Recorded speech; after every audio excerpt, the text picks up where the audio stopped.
Ooh. Okay, thought they were good.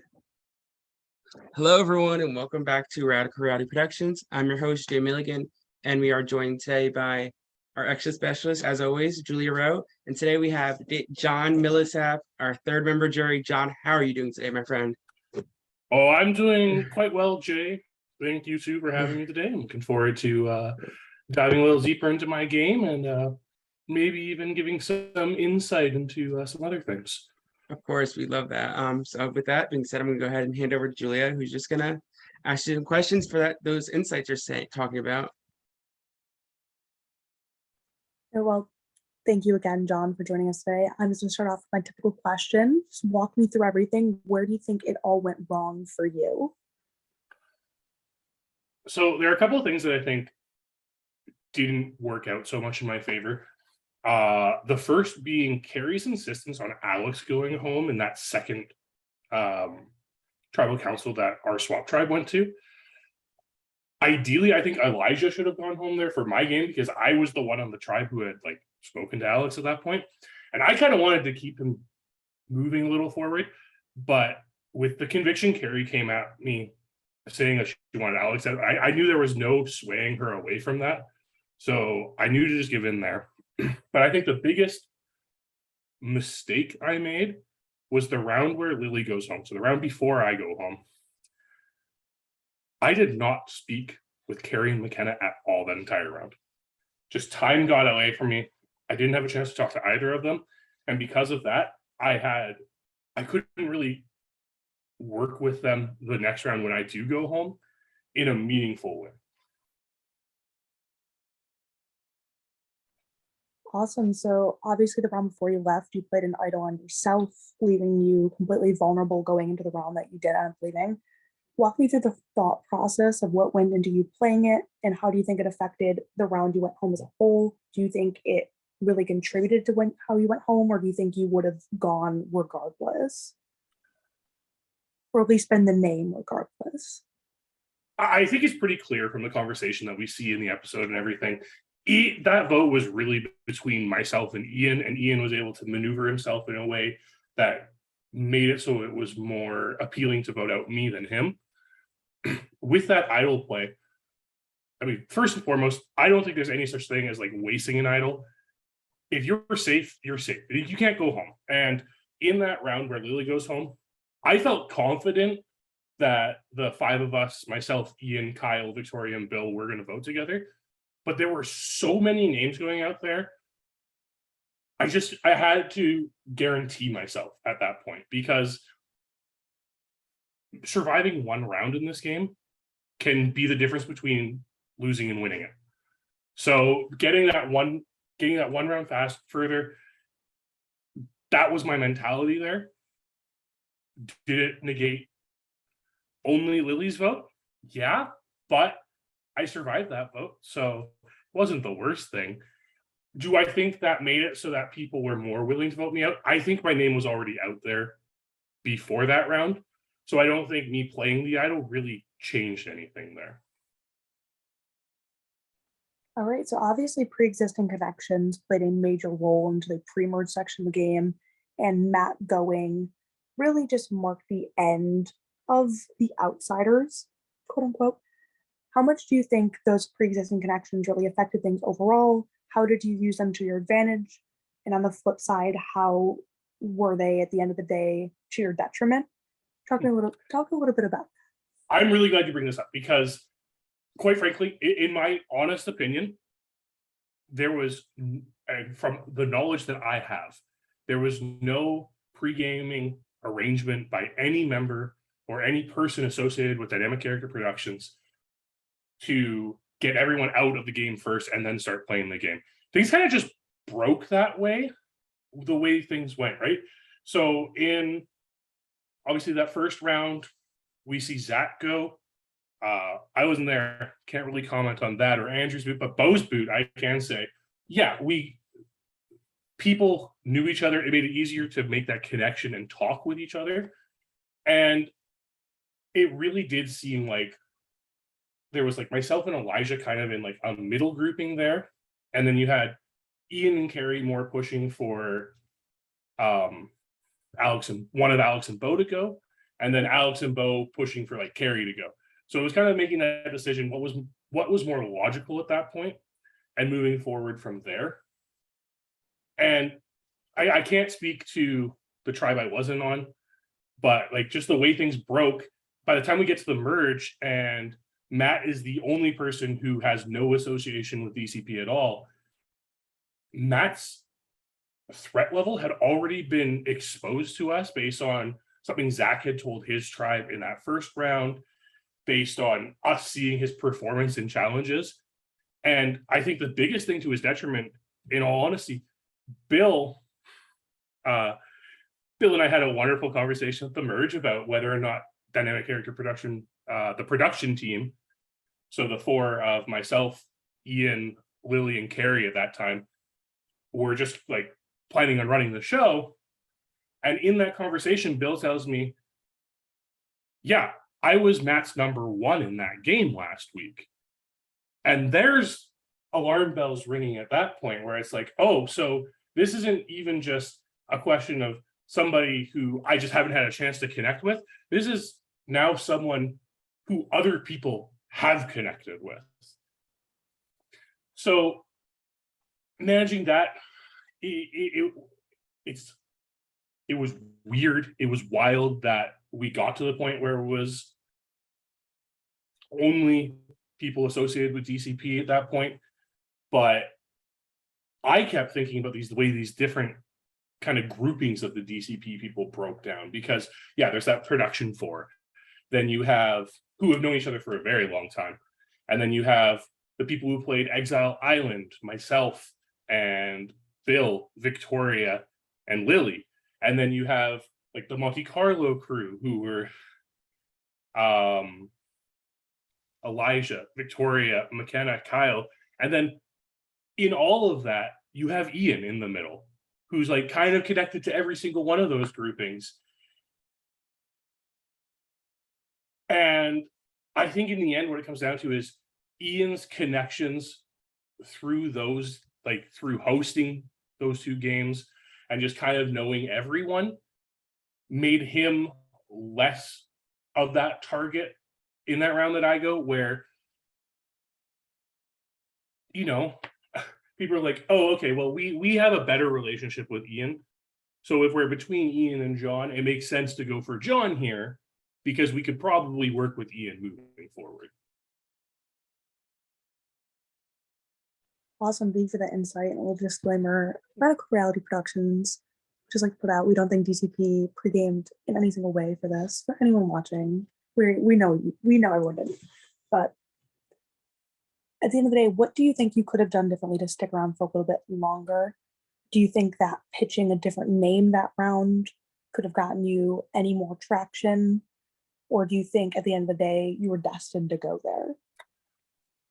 I think I could have maneuvered myself a little better here. Again, I think my major pitfall was the round before, where I didn't speak to Carrie and McKenna, and not speaking to them made it harder for me to work with them that round that I do go home, and made Carrie ultimately more likely to throw my name out there as someone to go. So that was a mistake I made. I think what I could have done, the other thing is, in that round I didn't hear Ian's name at all. So when I'm watching back this episode last week and I'm seeing like that it's really a conversation between, do we take out John or do we take out Ian? If I had heard Ian's name, I mean, I love the man, but I'm going to cut people's throats if it means I'm winning. So if I had heard Ian's name, I would have been all on board with that. It was earlier than I would want to make that sacrifice, because again, I did kind of feel that Ian and I both being in the game kind of like deflected each of our targets a little bit by making the conversation which one of the two. But in the end, like, if it's that or me, I have to make the decision that saves me. So Ian's out there saying, use me as a shield, use me as a shield. And everyone's like, okay, well, John's a bigger threat, so we'll get rid of him. I mean, by that logic, I should be the one being kept as a shield, but I'm not the person saying that. And I should have been saying that round. But I I didn't really want to approach it that way. I didn't want to say, use me as a shield. I'm going to be an easy person to take out later. It just doesn't, it didn't sit with the way I wanted to play the game. So would it have worked? I don't know. But I think I needed to be willing to, in that conversation I have with Carrie and McKenna this round, just say, let's go, Ian, and just break apart that 5-person group that voted in that Lily vote and just break the game wide open.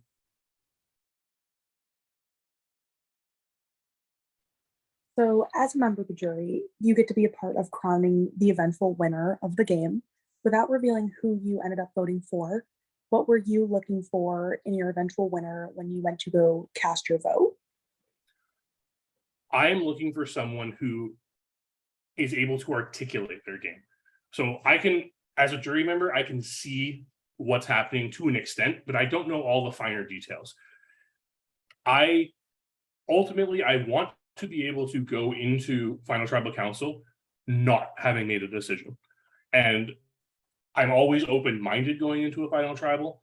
So whoever is able to articulate their game and demonstrate the fact that they are playing a game that actually shows they're actively participating and not just, being incredibly lucky or having like certain circumstances break their way, which allows them to get to the end.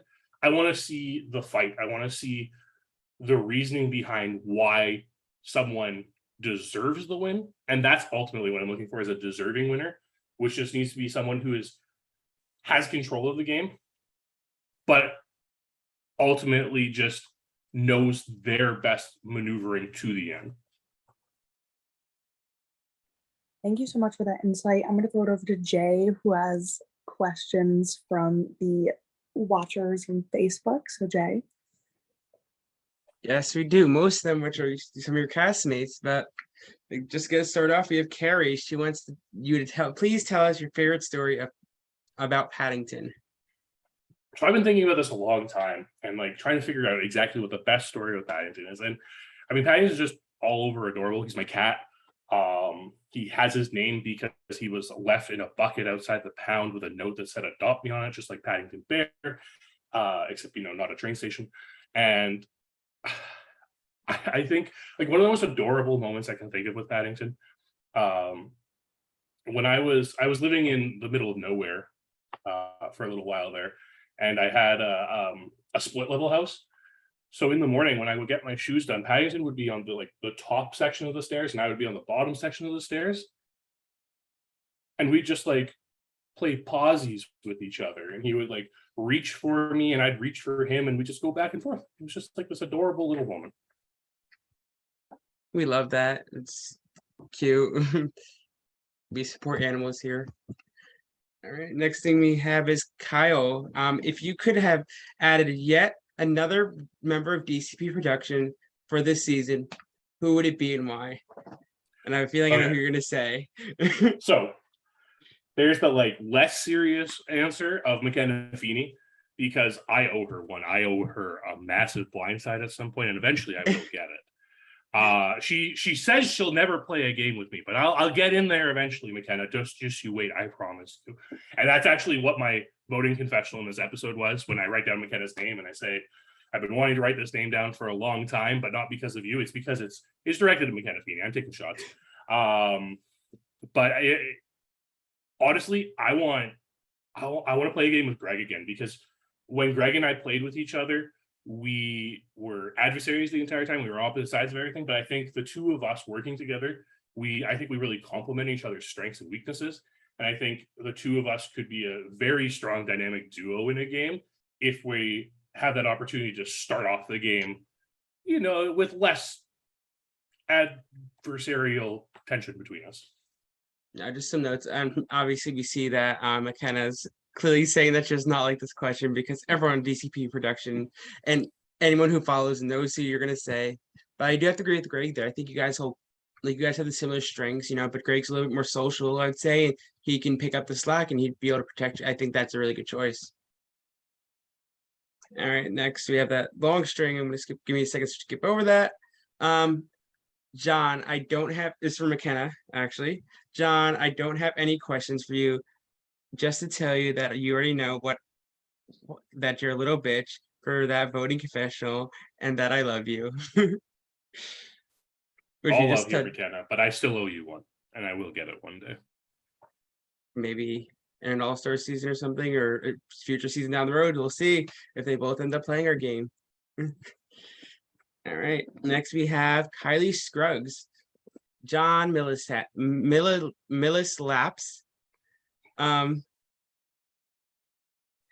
I have two questions. One, what is your biggest regret from your gameplay this season? Then I'll ask the second one after because they're not related.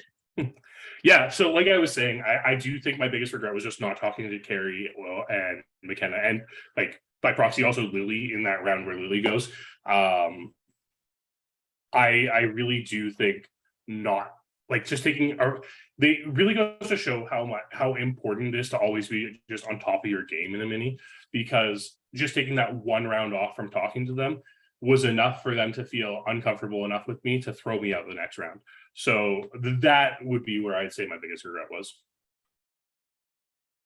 All right. And then her second question is, what is your least favorite thing about Canada? How far apart everything is. Do you know how far it is to do anything here?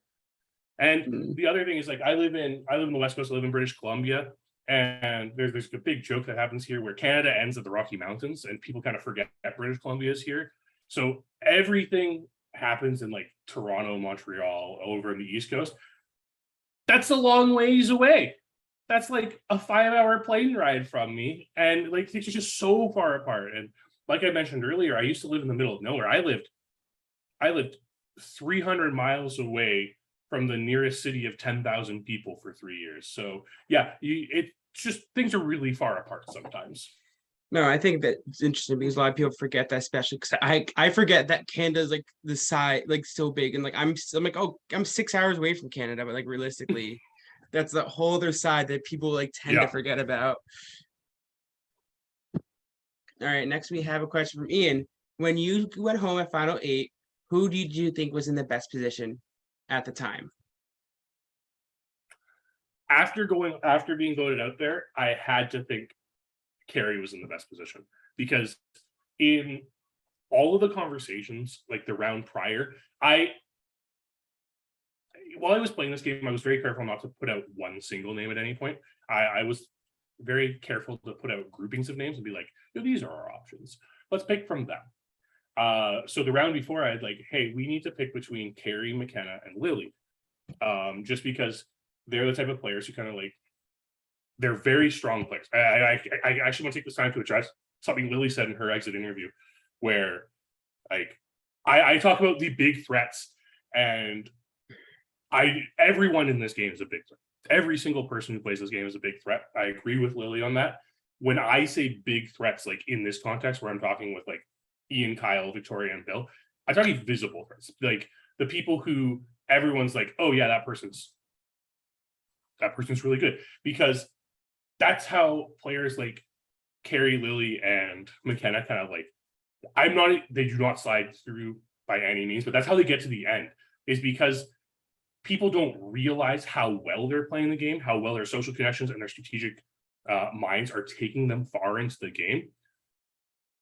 And they're stealthy. They're like little ninjas, like sneaking through the entire game, which is why I was so adamant to get one of the three of them out. But in that round, the one person's name who was never considered was Carrie's. Like, yes, I said it, but it was a question of Lily or McKenna. It was never a question of Carrie. And the fact that she comes around and kind of like leads the charge on my vote to get me out of the game that next round. Carrie is in such a commanding position at this point. It's honestly fantastic, because I've seen Carrie's gameplay before. She can be passive at times, but she did not show any passiveness at all this game. She was commanding, she was direct, and she still does it all with a smile that just charms you, and you just never feel like turning on her. You always want to work with her. I agree. Carrie's getting what she wants this game, and I could agree with that. She's in a good position for sure. And disregarding Russell, who is the best Survivor player that could never win? Okay, I've been thinking about this for hours since I caught a gleam at it earlier. I was like, someone's going to throw me a curveball, so I better look at these questions. And sure enough, Ian throws one of the hardest questions to ever consider. So I'm really glad I was a little prepared for it. There are a lot of things you have to take into consideration with this, because this isn't a question of like who could never win the game, right? Because like who could never win the game is such a very specific subset of players, because Russell never wins the game because his social game is so poor. And we have seen time and time again on multiple seasons, he is never willing to adjust the way he plays the game. So when you take into consideration like that, you have to think about, okay, who can sit at the end and for some reason never get enough votes to win? But they also have to be a good enough player. So you're not looking at like your first boots or the players who aren't very good and are going to go home early every time. So you have to consider people who are actually likely to get to the end somehow, but still not be able to win. So I went through a very long list of survivors today. And like at first I was thinking it might be Coach, but I was like, no, Coach would revise his game for South Pacific. Like Coach has enough awareness of himself to revise it, or to revise his game so that he could in fact win.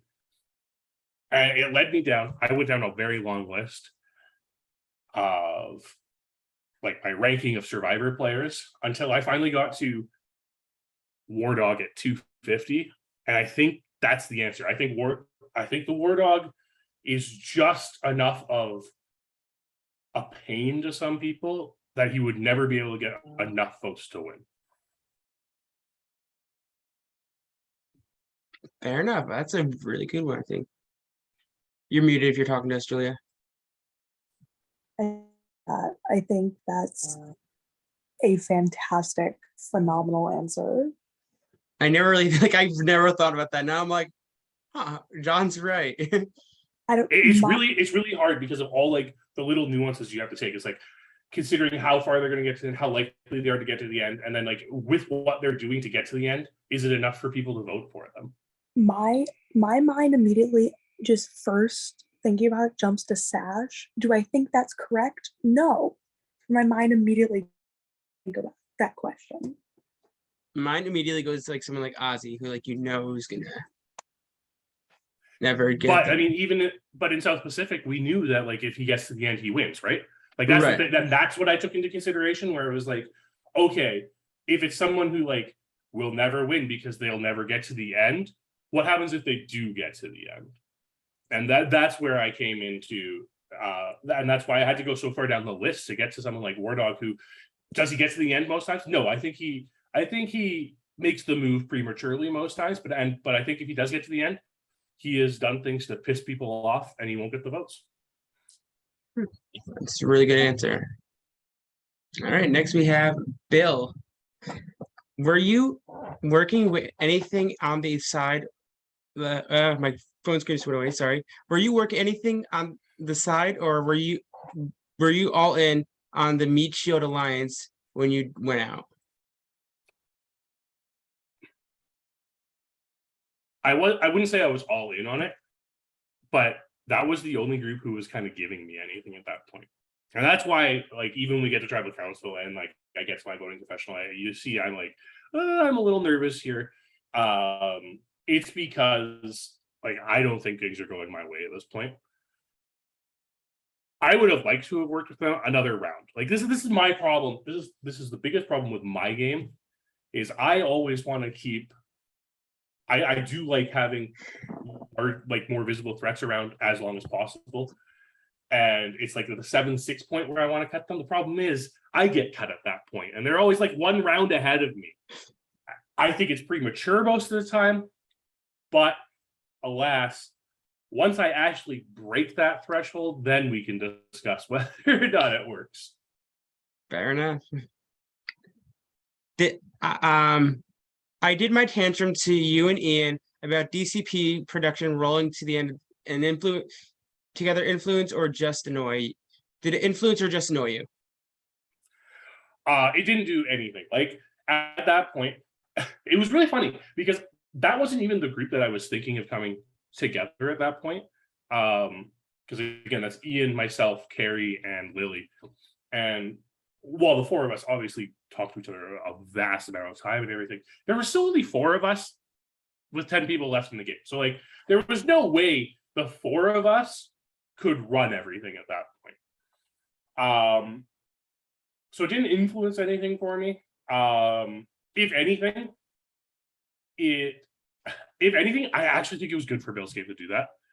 Because, and not that I had any intention of going after Bill at that point, or even like the next couple of votes, but it did make me want to keep him even longer at that point because of that animosity he seemed to be showing at that point.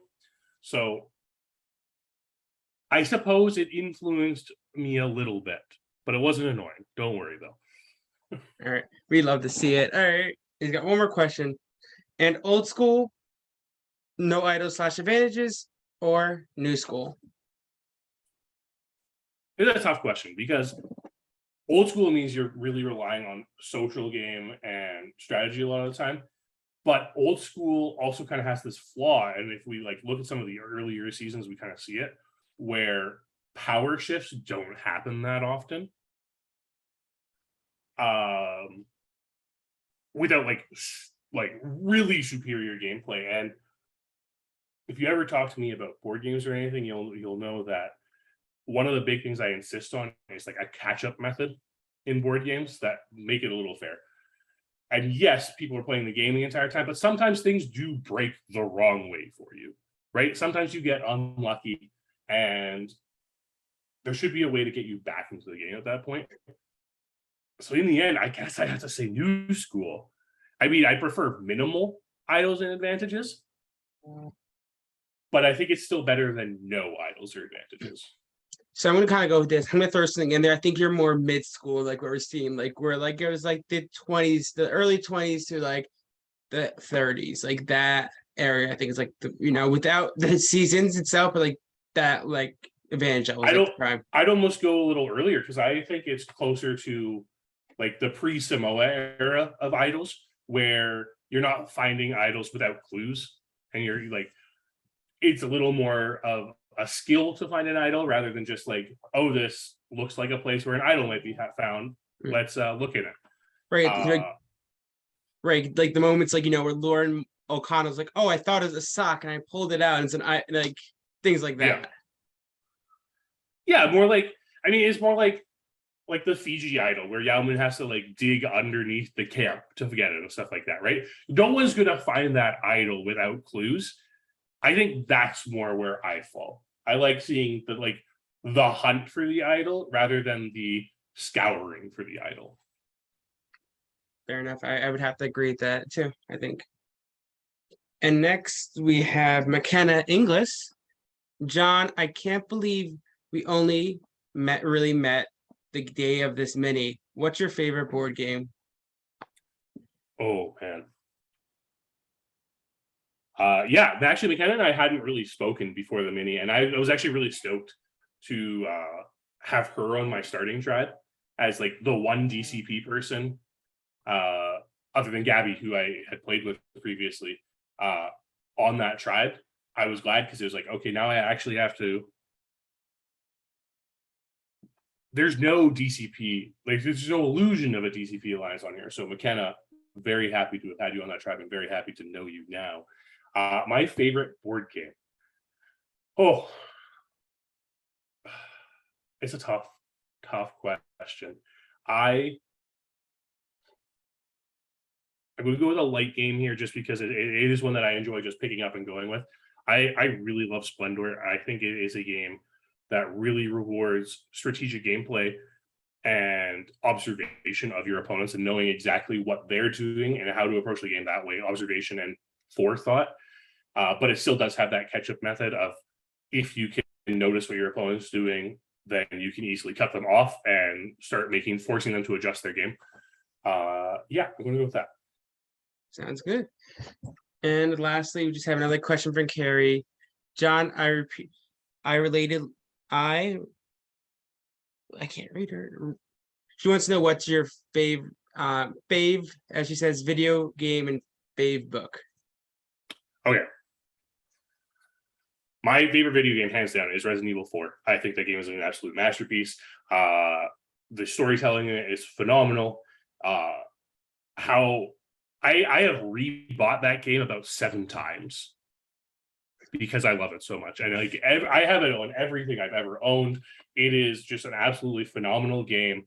They continue to do things to it to make it even better. I'm so excited for the remaster that's coming out next year. Hands down, Resident Evil 4. Favorite book. We'll look at my bookshelf here for a second.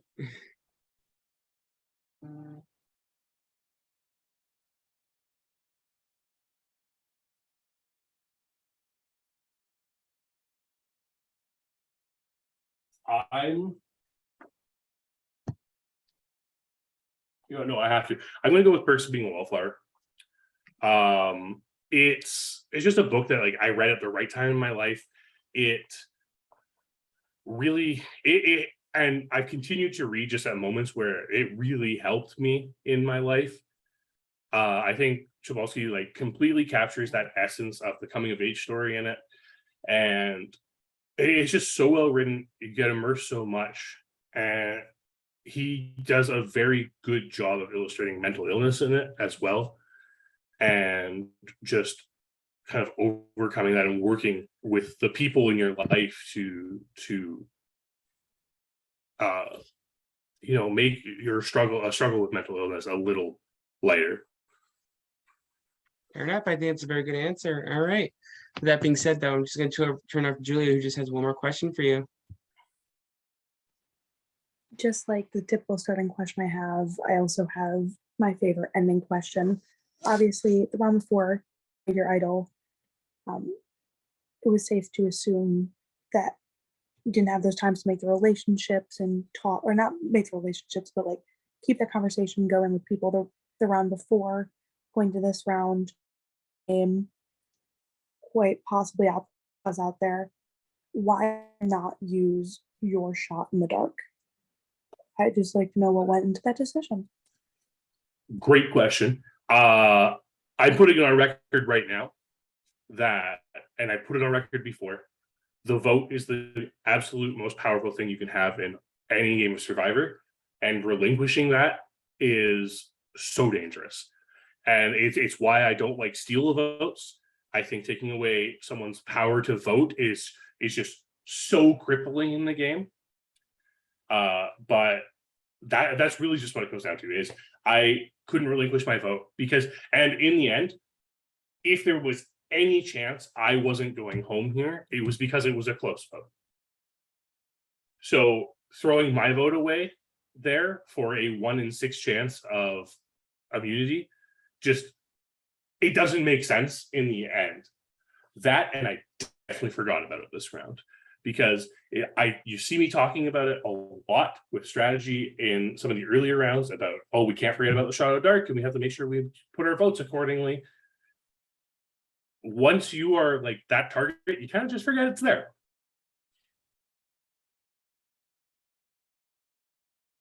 Awesome. Thank you so much. That's all I have for you. I'm going to send it back over to Jay. Things, but it was a pleasure. Thank you. Like I said, it's always kind of funny. These things you forget about, these things a second you go in. It's been great to have your perspective on this game, John. Definitely a lot of insight. This is definitely the longest we've had, and we love that. Thank you so much for coming and talking to us today. We appreciate your time. With that being said, we have very few episodes left. Keep staying tuned. Keep watching. Things get heated from here. And we have one more round of the shot in dark. What's going to happen with it? That's all I have to say is thank you so much. And everyone keep tuning in, keep commenting, and keep doing what you have to do. I'm your host, Jay Milligan, our exit specialist, as always, Julia Rowe, and our third member of jury, John Millisip. Thank you, everyone. Have a good night.